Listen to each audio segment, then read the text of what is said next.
Hello my lovely viewers, welcome back to my channel life with Sanjukta. চলে এসেছি আরো একটা নতুন ভিডিও নিয়ে। আজ চলে এসেছি ভারত তো বটেই, এশিয়ার অন্যতম পুরনো পরিকল্পিত শহর মহীশূর, যার বর্তমানকালে নাম হচ্ছে মাইসোর সিটি। বর্তমানে ব্যাঙ্গালুরুর পরে কর্ণাটকের সবচেয়ে বড় শহর এটি।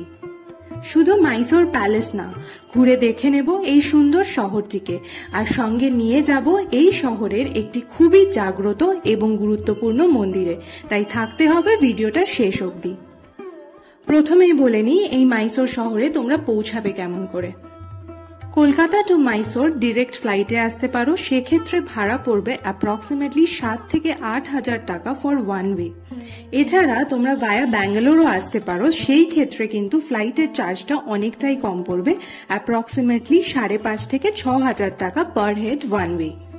এভরি ফ্রাইডে ঠিক বিকেল 4:10-এ একটি ট্রেন হাওড়া স্টেশন থেকে ছাড়ে, যেটির নাম হলো হাওড়া মাইসোর এক্সপ্রেস, এবং 35 ঘন্টা 15 মিনিট সময় নেয় মাইসোর পৌঁছানোর জন্য। এই ট্রেনে স্লিপার ক্লাসে মাথা পিছু ভাড়া পড়বে 810 টাকা, 3 ইকোনমিকে পড়বে 2000 টাকা, আর 3A তে পড়বে 2105 টাকা।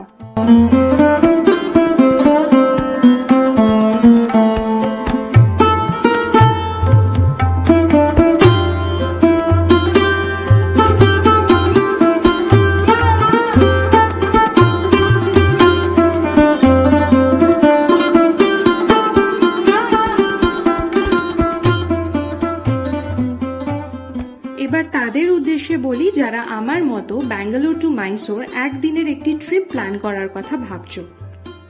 Mysore to Bangalore road distance হচ্ছে অ্যাপ্রক্সিমেটলি 145 কিলোমিটার, যেটা ড্রাইভ করে সময় লাগে 2.5 থেকে 3 ঘন্টা। একটি প্রাইভেট 4 সিটার এসি গাড়িতে ভাড়া পড়বে যাতায়াত মিলিয়ে অ্যাপ্রক্সিমেটলি 3 থেকে 4 হাজার টাকা, ডিপেন্ডিং অন তোমাদের বার্গেনিং স্কিলটা কেমন। এছাড়া ব্যাঙ্গালোরের কেএসআর বাস স্ট্যান্ড থেকে প্রচুর বাস রয়েছে রেগুলার ইন্টারভালে। এই বাসে তোমাদের ভাড়া পড়বে পার হেড 200 থেকে 250 টাকা for Bangalore to Mysore travelling. আর লাস্ট অপশনটা বলে দিই, যেটা আমি বেছে নিয়েছিলাম, সেটা হলো ব্যাঙ্গালোরের কেএসআর স্টেশন থেকে সকাল 10:15-এ মাইসোর বন্দে ভারত একটি ট্রেন ছাড়া হয়, যেটি কিনা মাত্র 2 ঘন্টা 5 মিনিটে তোমাদের পৌঁছে দেবে মাইসোর সিটি জাংশন স্টেশনে। এই ট্রেনে চেয়ার কারে ভাড়া হচ্ছে মাথা পিছু 565 রুপিস অনলি, আর এক্সিকিউটিভ ক্লাসে ভাড়া হচ্ছে 1075 রুপিস অনলি। সব রকম অপশনই তোমাদেরকে বলে দিলাম, তোমাদের কনভিনিয়েন্স অনুযায়ী তোমরা তোমাদের ওয়েটা চুজ করে নিও। এই মাইসোর বন্দে ভারত কিন্তু একদম পারফেক্ট টাইম, অর্থাৎ 12:20 PM আমাদের পৌঁছে দিয়েছিল মাইসোর সিটি জাংশনে। রেলওয়ে স্টেশনের বাইরে বেরিয়ে তোমরা প্রথমেই পেয়ে যাবে প্রচুর অটো। এছাড়া এখানে কিন্তু খুব ইজিলি তোমরা উবার অ্যাপের মাধ্যমে উবার অটো বুক করে নিতে পারো। স্টেশন থেকে মাইসোর প্যালেসের ডিস্টেন্স হচ্ছে অ্যাপ্রক্সিমেটলি 2 to 2.5 কিলোমিটার, খুবই কাছে। এই মাইসোর প্যালেস কিন্তু খোলা থাকে এভরিডে সকাল 10টা থেকে বিকেল 5:30 অবধি। এই প্যালেসের এন্ট্রি ফি মাথা পিছু অ্যাডাল্টদের জন্য রয়েছে 100 টাকা, এবং 18 বছরের নিচে বাচ্চাদের জন্য হচ্ছে মাত্র 50 টাকা। ভারতের ইতিহাস নানা দিক দিয়ে সমৃদ্ধ। এই দেশে এক সময় ছিল শত শত রাজরাজার রাজত্ব। তারই ফলস্বরূপ দেশ জুড়ে গড়ে উঠেছে অসংখ্য প্রাসাদ। প্রতিটিরই কিছু না কিছু বিশেষত্ব আছে। এই মাইসোর প্যালেসের আর এক নাম হলো অম্বা বিলাস প্যালেস। মাইসোর রাজাদের বাসভবন ছিল এই প্রাসাদ, এখানেই বসত রাজদরবার। পুরনো প্রাসাদটি তৈরি হয়েছিল 14th শতকে ইয়াদুয়ারা রাজাদের হাতে। বারবার এই প্রাসাদের সংস্কার হয়েছে এবং রাজত্ব হাত বদল হয়েছে, শেষ পর্যন্ত আসে ওয়েদেয়ার রাজাদের হাতে। পুরনো প্রাসাদটি ছিল কাঠের তৈরি। 1896 সালে একটি বিবাহ অনুষ্ঠানকে কেন্দ্র করে প্রাসাদ ভস্মীভূত হয়।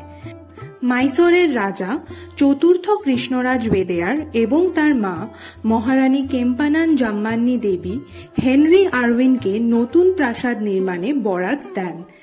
পাথর, ইট ও কাঠের নতুন প্রাসাদ নির্মাণ সম্পন্ন হয় 1912 সালে। দ্রাবিড়ীয়, প্রাচ্য, ইন্দো সারাসেনিক ও রোমান স্থাপত্য শৈলীর মিশ্রণে তৈরি এই প্রাসাদ। মূল প্রাসাদটি শ্বেতপাথরের গম্বুজ সহ 3 তলা বিশিষ্ট। রয়েছে 145 ফুট উঁচু 5 তলা টাওয়ার। প্রাসাদ চত্বর 245 ফুট লম্বা এবং 156 ফুট চওড়া। প্রাসাদের 7টি গেট আছে। প্রাসাদের মধ্যস্থলে যে ধনুকাকৃতি খিলান রয়েছে তার উপরে রয়েছে সম্পদ, ভাগ্য ও প্রাচুর্যের অধিষ্ঠাত্রী দেবী গজললক্ষ্মীর ভাস্কর্য। পুরনো দুর্গের মধ্যে রয়েছে 3টি মন্দির আর মূল প্রাসাদের মধ্যে 18টি মন্দির। মহীশূরের রাজারা চামুণ্ডী দেবীর ভক্ত, তাই প্রাসাদটি চামুণ্ডী হিলস অভিমুখী। রবিবার ও সরকারি ছুটির দিন বাদে প্রাসাদে দর্শকদের জন্য লাইট অ্যান্ড সাউন্ড শো হয়। এর মধ্যে ইংরাজিতে শো হয় বৃহস্পতিবার থেকে শনিবার সন্ধে 7টা থেকে রাত 8টা পর্যন্ত। টিকিটের মূল্য অ্যাডাল্টদের জন্য মাথাপিছু 120 টাকা এবং 18 বছরের নিচে যে বাচ্চারা রয়েছে তাদের জন্য 50 টাকা। মাইসোর প্যালেস ঘুরে চলুন সেরে নিই একটু শপিং। যে কোনো একটা গাড়ি ধরে চলে আসতে হবে Karnataka state arts and crafts emporium. এর রয়েছে প্রচুর ব্রাঞ্চেস, তাই যে কোনো লোকাল ড্রাইভারের সঙ্গে কথা বলে নিয়ারেস্ট ব্রাঞ্চে চলে আসবেন। এখানে পেয়ে যাবেন মাইসোরের ফেমাস মাইসোর সিল্ক শাড়ি, সঙ্গে পাবেন মাইসোরের ফেমাস স্যান্ডালউড সোপ, পাউডার, আগরবাতি, পারফিউম, রয়েছে বিভিন্ন ধরনের হ্যান্ডক্রাফটেড গিফট আইটেমস, ফার্নিচার এবং আরও অনেক অনেক জিনিস। মাইসোরের মাইসোর সিল্ক শাড়ি আর সাবান কিনতে কিন্তু একদম ভুলবেন না। এরপর লাঞ্চ সেরে চলে এলাম মাইসোরের মেন মার্কেটে। মাইসোরকে বলা হয় দ্য সিটি অফ প্যালেসেস, আর সেটা খুব সহজেই এই প্যালেসের প্রত্যেকটি রাস্তায় রাস্তায় চলতে ফিরতেই আপনারা বুঝতে পারবেন। এই শহরের বাজারটিতে এসে মনে হচ্ছে ঠিক যেন বহুকাল আগে রাজরাজাদের বাজারে এসে ঘুরে বেড়াচ্ছি।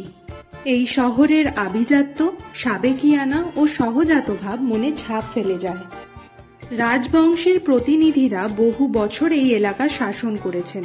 এলাকার উন্নতিতে তাদের অবদান অনস্বীকার্য।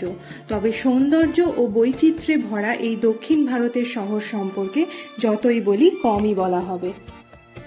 এই বাজারটিতে রয়েছে টাটকা টাটকা শাক, সবজি, ফল। শুধু তাই নয়, পেয়ে যাবেন রোজকার ডেলি ইউজের জন্য সমস্ত জিনিসপত্র। আর সব থেকে সুন্দর যেটা দেখলাম সেটা হচ্ছে টাটকা টাটকা ফুলের মালা। দেখে একদম মন ভরে যাবে, মনে হবে সব নিয়ে কলকাতায় চলে আসি, তবে সেটা তো সম্ভব নয়। মার্কেটের ঠিক সামনেই রয়েছে গুরু বলে একটি মিষ্টির দোকান, আর সেই দোকান থেকে অবশ্যই কিনে নেবেন মাইসোরের ফেমাস মাইসোর পাক। এখানে পেয়ে যাবেন বিভিন্ন রকমের, অর্থাৎ ঘি দিয়ে তৈরি বা দুধ, কাজু বাদাম, ড্রাই ফ্রুটস, বিভিন্ন রকমের জিনিস দিয়ে তৈরি মাইসোর পাক। টেস্ট করে নিজেদের পছন্দের মাইসোর পাকটি কিনে নিয়ে চলে আসবেন কলকাতায় এবং শেয়ার করে নেবেন নিজের আত্মীয় এবং বন্ধুদের সঙ্গে। ট্রাস্ট মি, এর থেকে ভালো গিফট কিন্তু মাইসোর থেকে কিছু আনতে পারবেন না। প্ল্যান ছিল এই ওয়ান ডে ট্রিপটা এখানেই শেষ করে ফিরে আসবো ব্যাঙ্গালোর। ফেরা ট্রেন ছিল সন্ধে 6:30টায়, আর হাতে ছিল বেশ খানিকটা সময়, তাই সেইটার সদ্ব্যবহার করে আমরা চলে এলাম চামুণ্ডেশ্বরী দেবীর টেম্পলে। মাইসোর বা মহীশূর নামটি এসেছে মহিষাসুর থেকে। পুরাণে রয়েছে অতীতে মহিষাসুরদের সাম্রাজ্য ছিল এখানে এবং চামুণ্ডেশ্বরী দেবী অসুরদের নিধন করে এখানকার অধিবাসীদের রক্ষা করেন। এখানকার চামুণ্ডী পাহাড়ের উপরে চামুণ্ডেশ্বরী দেবীর মন্দির রয়েছে, আর এখন আমরা আছি ঠিক সেই মন্দিরের সামনে। স্টেশন থেকে এই মন্দিরের ডিস্টেন্স হচ্ছে অ্যাপ্রক্স 22 থেকে 25 কিলোমিটার, আর যাতায়াতের জন্য রিজার্ভ করে নিতে হবে অটো। তাতে ভাড়া পড়বে অ্যাপ্রক্স 300 থেকে 350 টাকা। এই চামুণ্ডী পাহাড়ে যখন গাড়ি করে উঠবেন আপনারা দেখতে পারবেন ভীষণ সুন্দর অপূর্ব দৃশ্য। এতটাই সুন্দর যে রেকর্ড করতে আমি একদম ভুলে গেছিলাম। একদিকে ভালো হলো, যখন আপনারা এখানে আসবেন এই সুন্দর দৃশ্য থাকবে আপনাদের জন্য সারপ্রাইজ। মন্দিরে পুজো দিয়ে সেদিনই ফিরে এলাম ব্যাঙ্গালোর, আর তারপর সময় হলো ব্যাগপত্র গুছিয়ে নিয়ে বাড়ি ফেরার। ঘুরতে যাওয়ার দিনগুলো কি তাড়াতাড়ি শেষ হয়ে যায় না? যাই হোক, বাড়ি তো ফিরে যেতেই হবে। খুব শিগগিরই চলে আসবো আরো একটা নতুন জায়গার সন্ধান নিয়ে। ভালো লাগলে ভিডিওটা লাইক করে দিও, শেয়ার করে দিও অ্যান্ড চ্যানেলটা সাবস্ক্রাইব করতে কিন্তু ভুলো না।